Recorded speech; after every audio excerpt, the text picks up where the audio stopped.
కొన్నిసార్లు ఇతరుల బలహీనతల్ని పట్టించుకోకుండా ఉండాలంటే, వారిని సంతోషపర్చాలంటే మనం నటించాల్సి ఉంటుంది.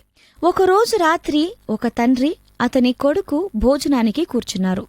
తల్లి వేడివేడి రొట్టెలు కాల్చి వడ్డించింది. తాను కూడా కూర్చుంది. రొట్టెలు మాడిపోయాయి. తండ్రి ఏమంటాడో అని కొడుకు గమనిస్తున్నాడు. తల్లి రొట్టెలు మాడిపోయినందుకు క్షమాపణ కోరింది. అతడు రొట్టెలు బాగానే ఉన్నాయి అంటూ మాడిపోయిన రొట్టెనే తింటూ, ఈరోజు ఆఫీసు నీకు ఎలా గడిచింది అని ప్రశ్నించాడు. అలా మాట్లాడుతూ భోజనం ముగించాడు.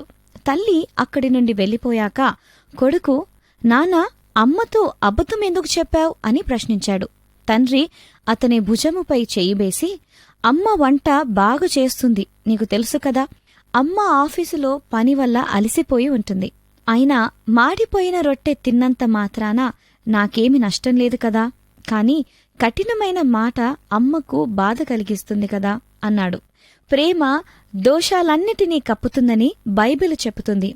మన కుటుంబాల్లో, సమాజంలో ఒకరి పట్ల మరొకరికి అలాంటి ప్రేమ ఉంటే ఇతరుల బలహీనతల్ని అర్థం చేసుకుని క్షమిస్తాం. కాబట్టి వారి బలహీనతలని కప్పిపెట్టి ప్రోత్సాహకరమైన మాటలతో వారిని బలపరుద్దాం. సమైక్యత, సహజీవనం కలిగి జీవిద్దాం.